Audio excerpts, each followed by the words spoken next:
তুমি কি কখনো ভেবেছো আজ যে কষ্টটা তুমি পাচ্ছ সেটাই হয়তো তোমার জীবনের সবচেয়ে বড় উপহার? হ্যাঁ, আমি মজা করছি না। তুমি আজ যেটা সহ্য করছো সেটাই তোমাকে গড়ে তুলছে, তোমাকে শক্ত বানাচ্ছে। তুমি হয়তো আজ হাল ছেড়ে দিতে চাইছো, মনে হচ্ছে আর পারবো না, কিন্তু বিশ্বাস করো, এখনই তুমি হারছো না। দেখো, পৃথিবীর সব বড় মানুষ এক সময় তোমার মতোই ভেঙে পড়েছিল, কিন্তু তারা থামেনি। তারা একবার নয়, হাজারবার চেষ্টা করেছে। তুমি ভাবো তো, যদি এপিজে আব্দুল কালাম ছোটবেলায় দারিদ্র্যের কারণে পড়াশোনা ছেড়ে দিতেন, তাহলে কি আজ ভারত মিসাইল ম্যান পেত?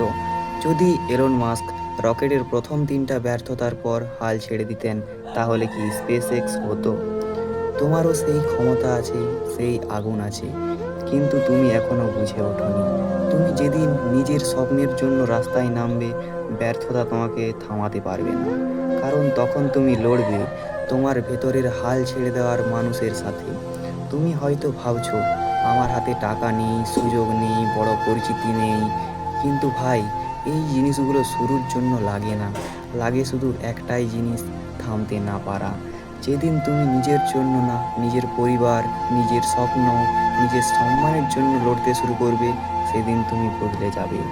মানুষ তখন তোমাকে নিয়ে হাসবে, বলবে তুই পারবি না, কিন্তু যখন তুই সফল হবি, সেই মানুষগুলাই তোর নাম মুখে নিয়ে গর্ব করে বলবে। তাই আজ যতই কষ্ট হোক, যতই কষ্ট লাগছে, মনে রেখো, এই কষ্ট তোমাকে বদলে দিচ্ছে। এই ব্যথা একদিন তোমার শক্তি হবে।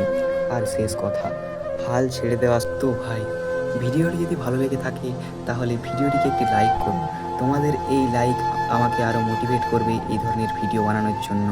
আর এই ধরনের আরও ভিডিও পেতে চাইলে আমাদের চ্যানেলটিকে সাবস্ক্রাইব করে পাশে থাকুন।